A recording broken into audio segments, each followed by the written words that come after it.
청와대가 윤석열 당선인의 집무실 용산 이전 계획이 안보 공백과 혼란을 초래할 수 있다며 제동을 걸었습니다.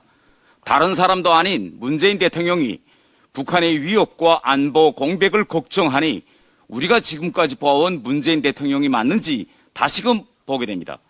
북한이 각종 미사일을 쏘아대도 도발이라 하지 못하고 북한의 핵과 미사일 능력 강화에도 눈 감고 유엔 대북 규탄 결의에 불참하고 오히려 대북 제재를 완화해야 한다고 국제 공동체를 찾아다니던 때가 엊그저인데 갑자기 북한 위협이 걱정된다고 합니다. 9.19 남북 군사 합의를 만들어 휴전선 일대를 비행 금지 구역으로 만들고 GP 초소들을 철수해 북한 공격 루트를 열어주고 한미연합 야외 기동 훈련을 하지 않아 한미연합 태세를 약화시키던 정권이 갑자기 북한 위협이 걱정된다고 합니다.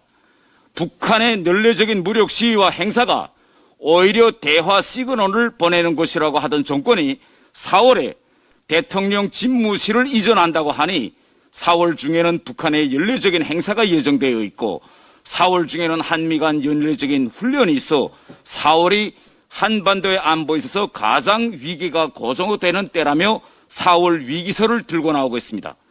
군사력이 아닌 대화로 힘이 아닌 종전선언과 같은 종이장으로 평화를 만들다던 정권이 갑자기 안보 공백을 걱정한다니 과연 이게 앞뒤가 맞는 말입니까?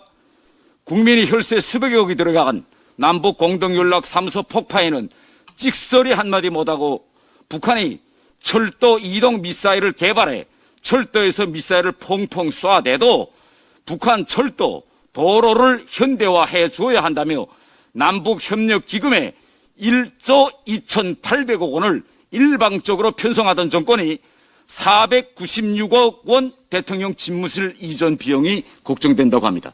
지나가던 소가 웃을 일입니다. 안보 공백이 어떻게 생기는지도 모르고 임기 내내 한미동맹을 약화시키고 전시작전권의 조교 한수를 떠들던 정권이 갑자기 안보 공백이 걱정된다고 합니다. 북한이 대통령 집무실 이전 시점을 기습도발의 시점으로 정할 수 있고 한반도의 안보 위기가 온다고 떠들어대는 현 정권을 보니 정말 대한민국의 안보가 지난 5년 동안 이런 안보 문외환들의 손에 쥐어져 있었다고 생각하니 말이 나오지 않습니다. 대한민국의 안보 위기는 한미동맹이 약화되고 주한미군이 철수하는 상황이 벌어져야 일어나는 것입니다. 이상입니다.